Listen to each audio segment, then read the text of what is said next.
Social Perspectives, hosted by J. Gentile Everett, is brought to you by the Renaissance Ministry. What's up, world?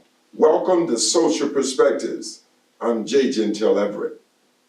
The population of the earth is vast, and it is occupied from one end to the other. Each racial and cultural group has its own interests of social, economic, and political views it feels best represent their existential purposes. The question we would like to answer in this show is, what is the best way for all cultural groups to achieve the social significance it covets? Should we use weapons of harm to the humanity to which we are all related? Or should we consider a force far more powerful than any piece of legislation or execution of a habeas corpus? Let's find out exactly what that is when we return. So stay tuned. We'll be right back.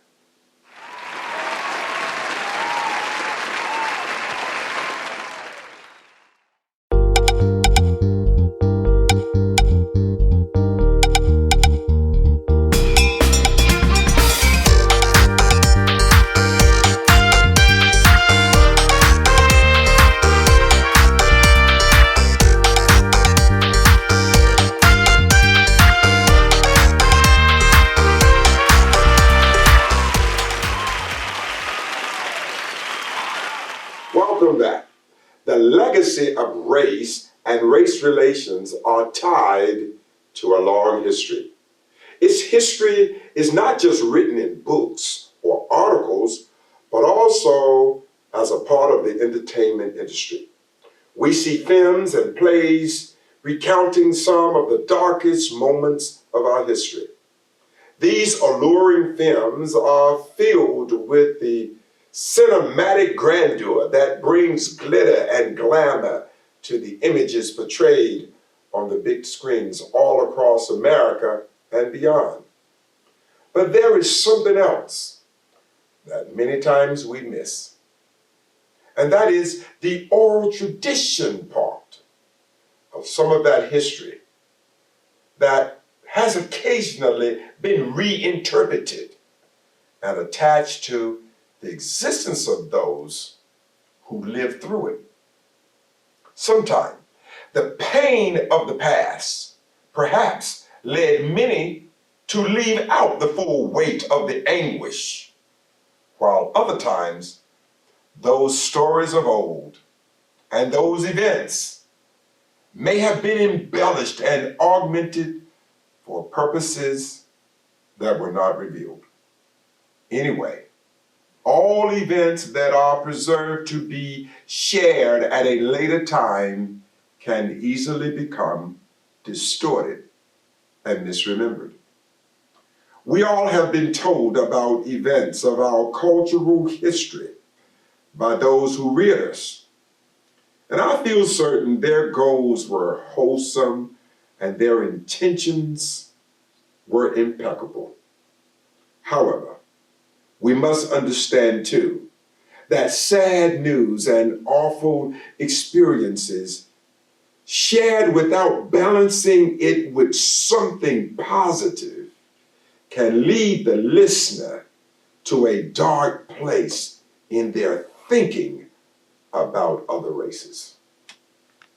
While no one with any degree of responsible intellect can argue that race relations in our country, our state, our cities, our counties have been challenging and continues to be.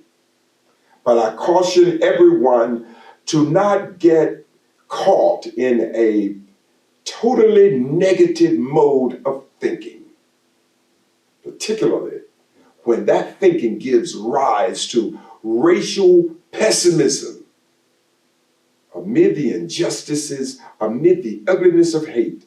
I will always contend that there was and is some place, some space where the incandescent light of love did alter the destiny of events.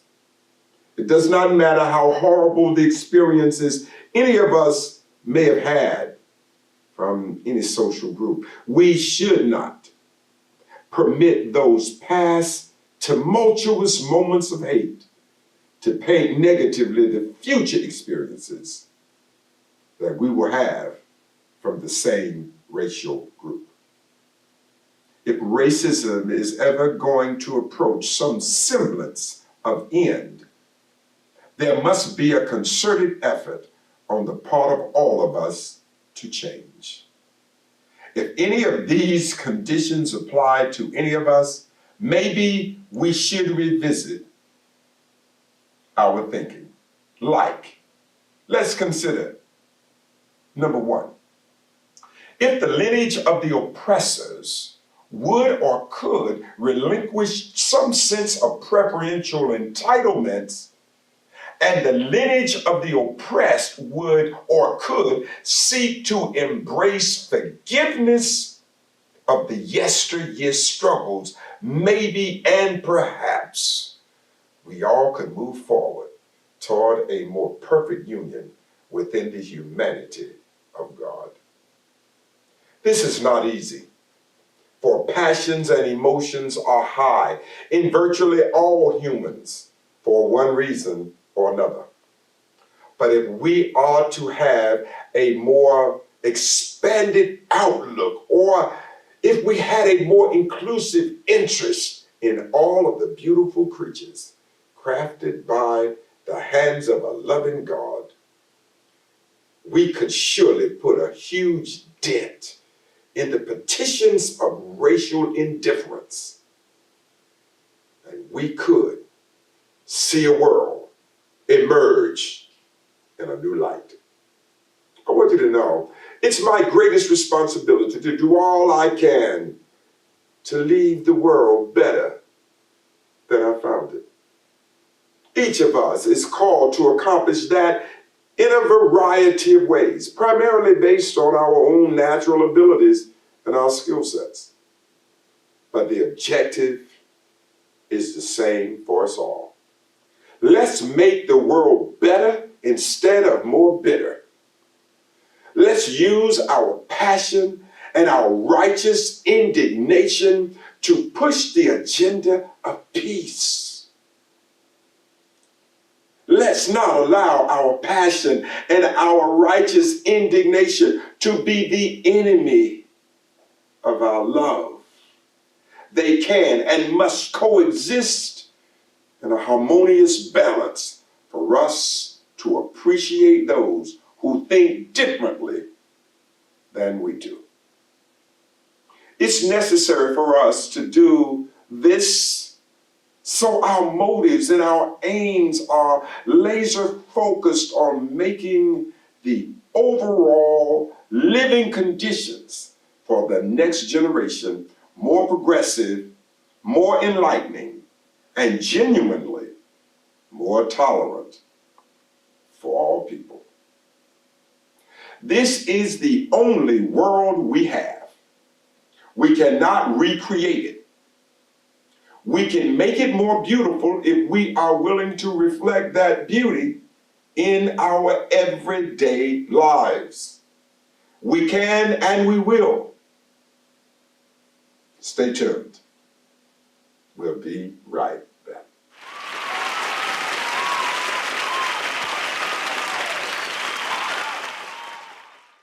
When you're in need of making the old new again with beautiful upholstery, D. Berry's Upholstery is the best, whether it's automobile interior or exterior, boats, church pews, or any residential or commercial seating and the like.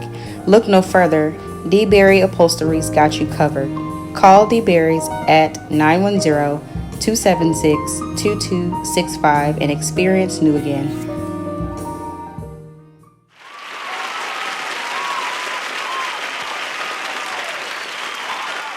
Welcome back. Have you ever noticed how so many of us think? We have communities of racial likeness all over America. We have sections that seem to reflect a certain cultural group. I think we'll probably always have these kinds of establishments. It seems that to preserve one culture, it has to be done at the expense of completely ignoring other ones. We seem to either omit or overlook the interdependency each cultural group has on the other. How long and how rich can the richest people be without the dependency of people who make far less? How could those who make an average living continue to make that salary without someone making far more than they do? The point is, we are all dependent on someone, and usually that someone is a member of another racial group. Has nothing to do with money. It has to do with the way the world was created and expected to operate. We're always going to have the haves and the have-nots. Even Jesus said the poor will be with you always. People should be rewarded for hard work. People should be rewarded for wise investing. People should be rewarded when they make decisions that will bolster their economic condition. The real issue is growth is wonderful and great, but it should not be done at the detriment of others. That's where a huge part of the problem exists. We have all been taught somewhere along the way, to whom much is given, much shall be required. The social travesty is when more and more is given and less becomes required. Now, I'm not talking about taxes. I'm not talking about social programs. This is not some political stance nor nuance. It's about working and doing well for oneself and others. As we move up the economic totem pole, we should seek to create an opportunity for someone else, not just someone from our racial group, but for others who are part of other cultural groups. Remember, we only have one world. And the better that one world is for one, the better it can be for all. Similarly, I must admit, my immediate family in particular always labeled me as rather naive and never seemed to see the ugliness in people. They may perhaps be right. I have chosen to see the beauty of life instead of all the nastiness and vitriol that surrounds so many in our world. I chose to believe that there is good in all people, regardless of the evil things they may do. All people operate within the cocoon of humanity. All things that happen to any of us can only happen within the capacity of humanity's boundaries. It really seems to me that those who are completely bent on finding fault and characterizing people in unkind ways are not bad people. They are just hurt people who are carrying around pain. Because of this pain, it seems natural for them to inflict pain in whomever they can, in an attempt to ease the pain that they are enduring. it is still better to love them. By loving them, we are showing them a higher order of thinking and a greater sense of self-comfort as we live in our own skins. Please remember, those with bowels of prattle talk, while those with the boldness of purpose walk. So always, my friends, walk on. We'll be right back.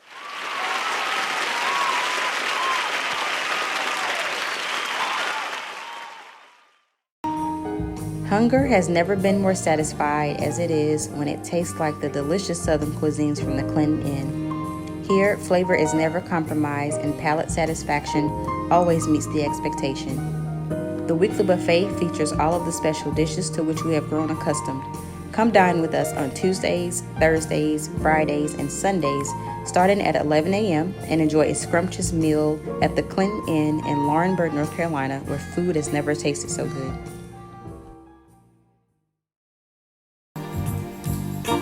Our host has become the embodiment of the Renaissance man. Get ready for Gentile's next album coming this spring.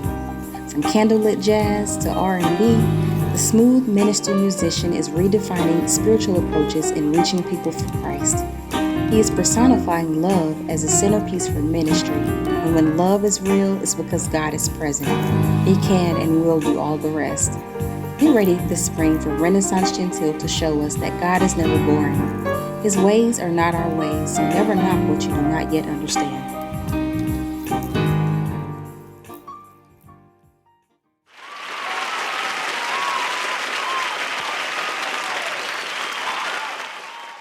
Welcome back. Finally, let's talk about the things that keep many of us apart. Each of us is a direct descendant of the preceding generation. And some of the views and values of that generation will surely be factored into the way we view each other and the world in general. We're all shaped by what we're told and taught by others with whom we will always have great respect. Those among us who have been given the privileges of life will continue to see and almost demand a privileged lifestyle.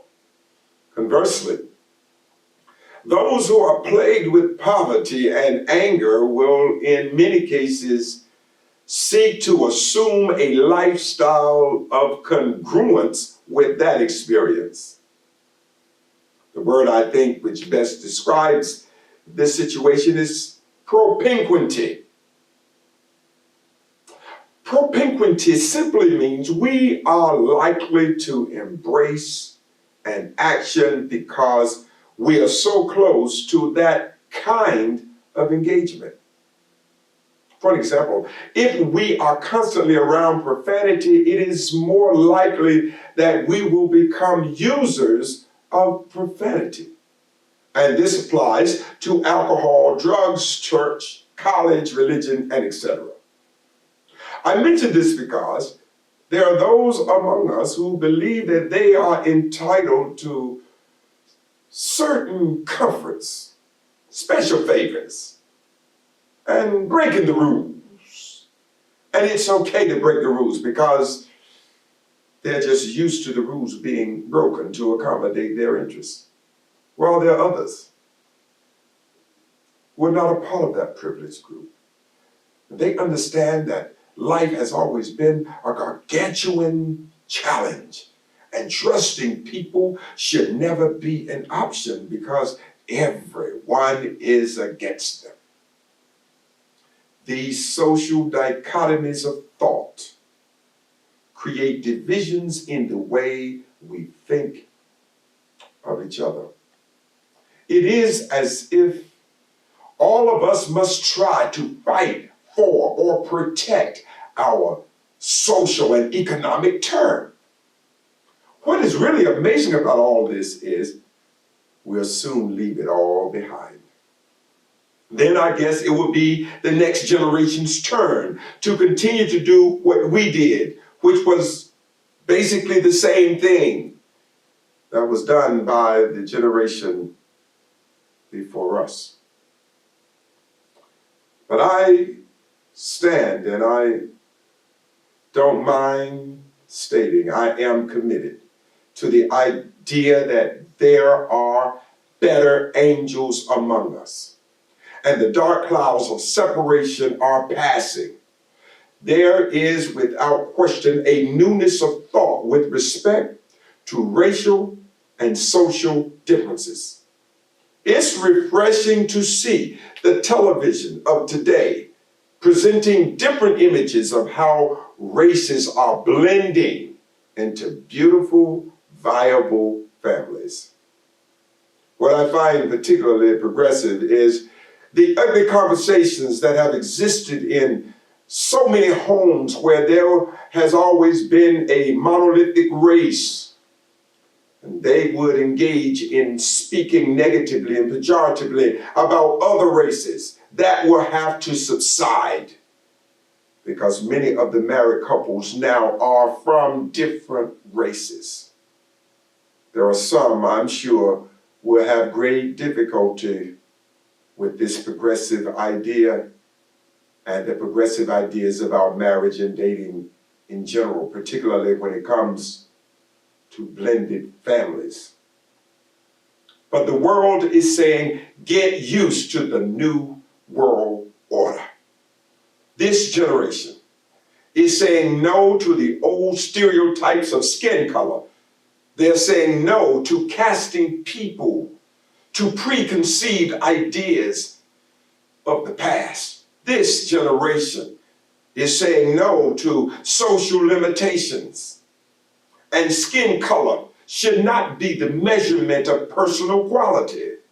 Thank God we have been blessed to see this day and this time. Whatever your political tribe or economic class, God is bringing us to a new approach to bridging the gaps of racial division. Lastly, if we look back, this new way of thinking was bound to happen because the old motives for keeping us apart were laced in a thinking that was never representative of the God who created us. It's a funny thing about God. What man tries to disdain, many times God will ordain. I'm going to leave it there now, and we're going to be back and give you our closing remarks after these messages. Stay tuned.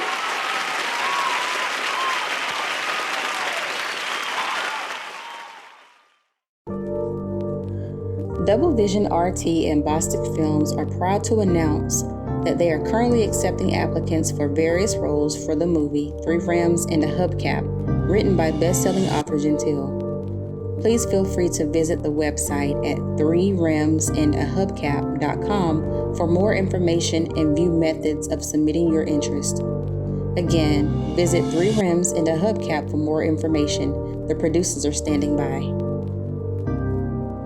The Renaissance Shoe by JGE was inspired by the rise of Kamala Harris, our Vice President-elect of the United States of America. Get a pair at aliveshoes.com/renaissance-by-JGE-1. Again, that's aliveshoes.com/renaissance-by-JGE-1 to get a pair of American history. I've been feeling like this my last chance on. What's up, world? It's Rough Guy Rhymes, the leader of the Dream Big lifestyle, and I'm here to tell you to dream big. We are excited to share with you our new office that we just opened in the Washington, Maryland area. The phone number is 301-578-5800. That's 301-578-5800. Everett Media. Please give us a call if there's anything that we can do to help you and your community, or to shed or shine light where there is darkness. You can catch all of the things that we are involved in. Please go to our website. That's jgeverett.com. Follow up with the number that's at the bottom of your screen, and you will be able to stay in touch with us. You can contribute to our causes, and we will have merchandise there for you to purchase. That's Everett Media, 301-578-5800.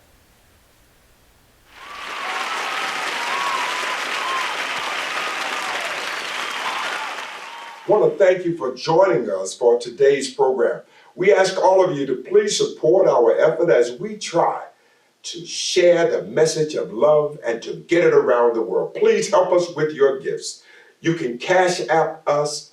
The address is at the bottom of the screen. Please help us keep this going and sharing with the world that we can and we must do better. Please support all of those who are supporting us, and we just want you to know we're here for you anytime you need us. Till next time, we'll see you on Social Perspectives.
Social Perspectives is sponsored by ordinary people who believe in spreading love to all because everyone deserves to be loved. Please support our show with your tax-deductible gifts. You can cash out our work at $RENMI15. Again, $RENMI15, and help us reach the world.